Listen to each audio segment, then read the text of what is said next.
नमस्कार दोस्तों, आप देख रहे हैं फैक्ट एआई लेंस। नमस्कार। कभी सोचा है कि अदालत में सिर्फ एक कागज गलत तरीके से जमा करने पर क्या पूरा का पूरा केस खारिज हो सकता है? सुनने में ये थोड़ा डरावना लगता है, लेकिन हाँ, ये सच है। आज हम जनरल रूल्स सिविल 1957 के चैप्टर 3 को समझने वाले हैं। ये वो नियम है जो तय करते हैं कि कोर्ट में हर एक डॉक्यूमेंट के साथ क्या होगा, उसकी पूरी यात्रा कैसी होगी। तो चलिए इस बेहद जरूरी विषय की गहराई में उतरते हैं। तो सवाल का जवाब है हाँ, बिल्कुल हो सकता है।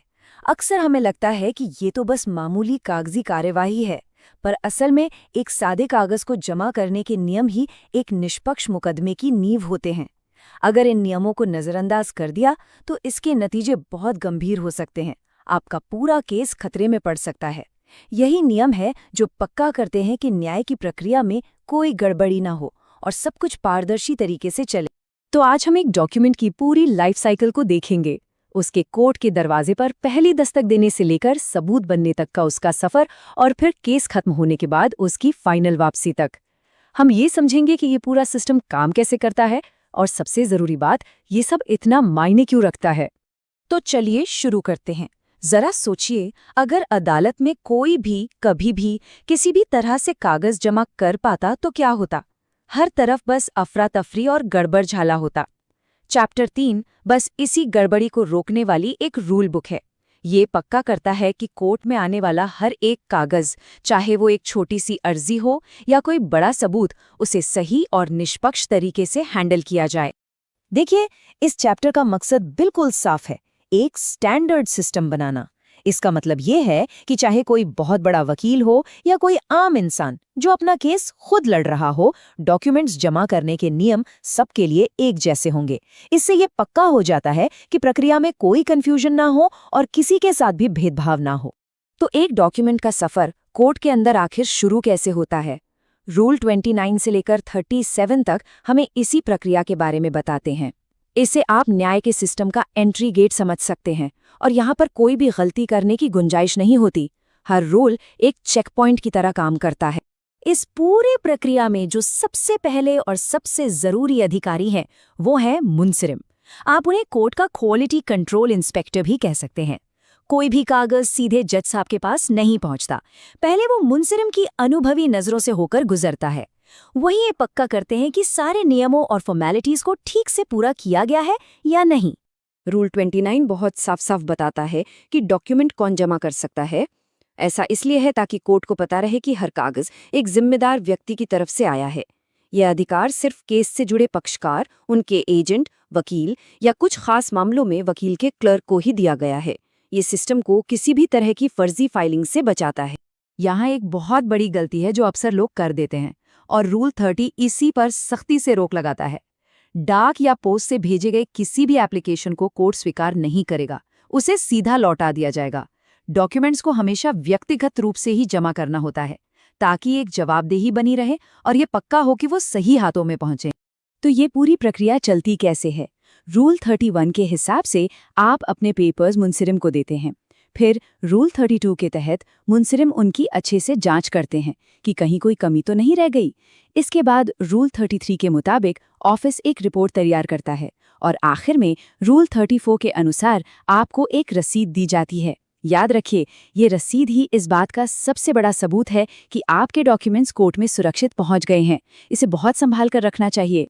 एक बार जब डॉक्यूमेंट्स कोर्ट में दाखिल हो जाते हैं, तब उनकी असली परीक्षा शुरू होती है, सबूत के तौर पर उनकी भूमिका। रूल 38 से लेकर 47 तक हमें इसी सबसे जरूरी स्टेज के बारे में बताते हैं। ये किसी भी केस का दिल होता है, जहां केस का भविष्य तय होता है। देखिए, कोर्ट हर डॉक्यूमेंट पर अपनी एक ऑफिशियल मोहर लगाता है, जिससे उसका स्टेटस तय होता है। रूल 38 के मुताबिक अगर कोई डॉक्यूमेंट सबूत के तौर पर मान लिया जाता है, तो उस पर केस की पूरी जानकारी के साथ जज साहब साइन करते हैं। वहीं रूल 39 ये पक्का करता है कि अगर कोई डॉक्यूमेंट खारिज किया गया है तो उसका कारण भी साफ साफ लिखा जाए। इससे पारदर्शिता बनी रहती है और आगे चलकर कोई विवाद नहीं होता। अब कुछ और छोटे लेकिन बहुत जरूरी नियम है। रूल 41 कहता है कि डॉक्यूमेंट्स को मोड़ना नहीं चाहिए, उन्हें सीधा रखना चाहिए ताकि वो सालों तक सुरक्षित रहें। रूल 42 के अनुसार अगर कोई कागज दूसरी भाषा में है तो उसका सर्टिफाइड ट्रांसलेशन लगाना जरूरी है ताकि कोर्ट उसे सही से समझ सके। और रूल 44-45 एफिडेविट यानी शपथ पत्रों के बारे में है, जो ये पक्का करते हैं कि उनमें लिखी हर बात पूरी जिम्मेदारी और सच्चाई के साथ कही गई है। और अब आता है एक सुनहरा नियम, रूल 46। ये कहता है कि आप बस यूं ही कागजों का बंडल बनाकर कोर्ट को नहीं दे सकते। हर डॉक्यूमेंट के साथ एक तय फॉर्म में लिस्ट लगानी होगी। ये लिस्ट एक तरह से केस की ऑफिशियल इन्वेंट्री बन जाती है, जिससे ये सुनिश्चित होता है कि कोई भी कागज रिकॉर्ड से इधर-उधर न हो। पर सबूतों को संभालने की ये कहानी सिर्फ यहीं तक नहीं है। ये नियम एक बड़ी मशीन के छोटे छोटे पुर्जों की तरह है, जो दूसरे चैप्टर से भी जुड़े हुए हैं। जैसा कि चैप्टर 4 में भी बताया गया है, ये लिस्ट और भी ज्यादा डिटेल्ड होती है। इससे पता चलता है कि ये पूरी प्रक्रिया कितनी बारीकी और सटीकता से बनाई गई है। तो अब हम एक डॉक्यूमेंट की लाइफ साइकिल के आखिरी पड़ाव पर आ गए हैं। जब केस खत्म हो जाता है तो उन कीमती ओरिजिनल डॉक्यूमेंट्स का क्या होता है? रूल 48 से 64 तक हमें इसी प्रक्रिया के बारे में बताते हैं। तो अपने कीमती ओरिजिनल डॉक्यूमेंट्स वापस कैसे मिलते हैं? इसकी भी एक तय प्रक्रिया है। सबसे पहले रूल 56 के तहत केस खत्म होने पर कोर्ट एक नोटिस जारी करता है। इसके बाद रूल 60 के अनुसार आपको एक एप्लीकेशन देनी होती है।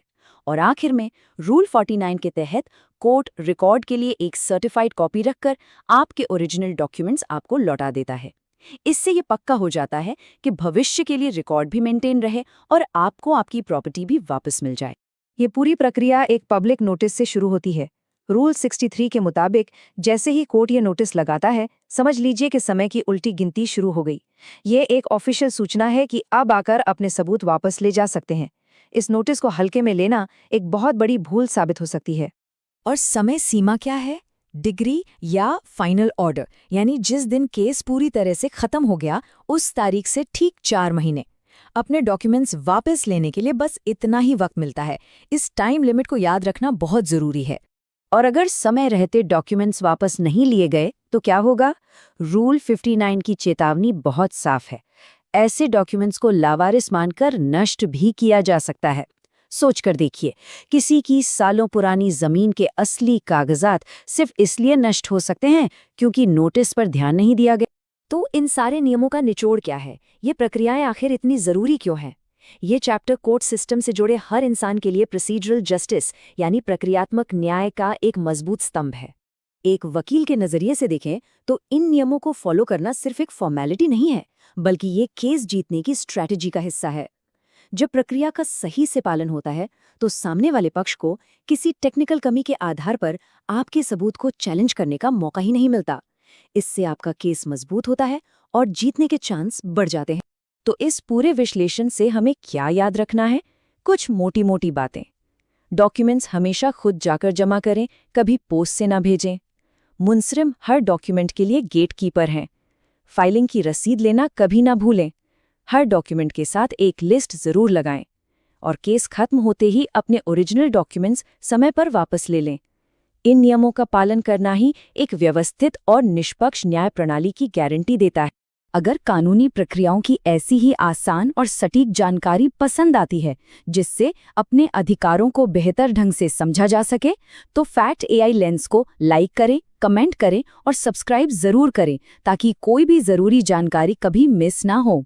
और जाते जाते एक सवाल छोड़कर जा रहा हूं, क्या ये कानूनी प्रक्रियाएं वाकई में बहुत ज्यादा जटिल हैं या फिर ये एक ऐसी व्यवस्था बनाने के लिए जरूरी है जहां हर किसी को बराबरी से और निष्पक्ष न्याय मिल सके? इस पर सोचिएगा जरूर। अगली बार फिर मिलेंगे एक नए विषय के साथ। धन्यवाद। आप देख रहे थे फैक्ट AI लेंस, तथ्यों से परे सोच की एक नई नजर। अगर विश्लेषण उपयोगी लगा तो चैनल को सब्सक्राइब करें।